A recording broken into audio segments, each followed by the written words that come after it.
हबीब अल्लाह, आज सुबह मैं अपने बच्चों को छोड़कर खाने की तलाश में निकला था। उसी दौरान यहूदी आया और मुझे पकड़कर बांध दिया। सुबह से अब तक मैं यूं ही कैद हूँ। या रसूल अल्लाह, मेरे छोटे छोटे बच्चे हैं। सुबह से मैंने उन्हें दूध नहीं पिलाया। वह मुझे न पाकर परेशान हो गए होंगे। शायद उनका गला दूध न मिलने की वजह से सूख गया होगा। आपसे इल्तिजा है कि मेरी मदद करें और मुझे मेरे बच्चों से मिलने व उन्हें दूध पिलाने की इजाजत दिला दें। हिरण की दर्द भरी गुजारिश सुनकर हजरत मोहम्मद सल्लल्लाहु अलैहि वसल्लम की आंखों से आंसू छलक पड़े। आपने यहूदी से फरमाया, ऐ यहूदी, तुमने इस मासूम हिरण को क्यों बांध रखा है? यहूदी ने जवाब दिया, मैंने इसका शिकार किया है। जंगल के जानवरों का शिकार करना जायज है, इसलिए इसे बांधा है। नबी ए अकरम सल्लल्लाहु अलैहि वसल्लम ने फरमाया, क्या तुम नहीं देख रहे कि यह एक माँ है? इसके थन दूध से भरे हुए हैं। यह अपने बच्चों को दूध न पिला पाने की वजह से परेशान है। इसको छोड़ दो ताकि यह अपने बच्चों को देख सके और दूध पिला सके।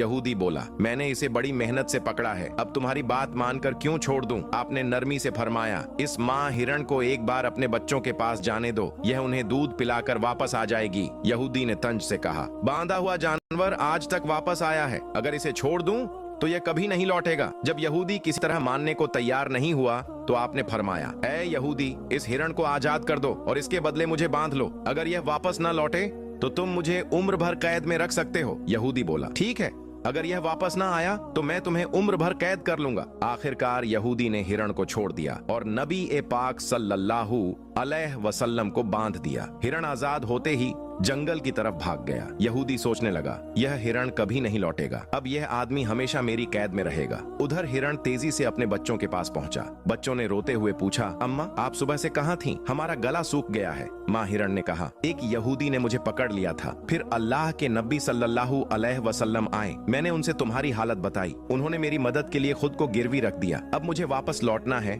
क्योंकि मैंने वादा किया है। बच्चों ने सुना तो रोते हुए बोले, अम्मा, हम उस नबी के रहते आपका दूध कैसे पी लें जिन्हें यहूदी ने बांध रखा है? नहीं, हम आपका दूध नहीं पिएंगे, हम भी आपके साथ चलेंगे। माँ हिरण अपने बच्चों के साथ वापस चल पड़ी। इधर यहूदी नबी ए पाक सल्लल्लाहु अलैहि वसल्लम से ताने मारते हुए बोला, तुमसे बड़ा बेवकूफ कोई नहीं। एक जंगल के हिरण के लिए खुद को गिरवी रख दिया, वह कभी वापस नहीं आएगा। नबी ए पाक ने फरमाया, ऐ यहूदी, सब्र करो, वह जरूर लौटेगा। कुछ देर बाद यहूदी ने देखा हिरण लौट रहा है और उसके साथ उसके बच्चे भी हैं। यहूदी हैरान रह गया। नबी ए पाक ने पूछा, ऐ हिरण, तू बच्चों को साथ क्यों लाई? वादा तो अकेले आने का था। माँ हिरण बोली, या रसूल अल्लाह, मेरे बच्चों ने कहा कि जब तक अल्लाह के नबी कैद हैं हम दूध नहीं पिएंगे, इसलिए वे भी मेरे साथ आए। फिर उसने कहा, अगर मेरी वजह से आपको तकलीफ हुई हो तो मुझे माफ कर दीजिए। नबी ए पाक सल्लल्लाहु अलैहि वसल्लम ने यहूदी से फरमाया, देखो, तुम्हारा हिरण वापस आ गया है, अब तुम जैसा चाहो करो। याद रखो, मैं सिर्फ इंसानों का नबी नहीं हूँ,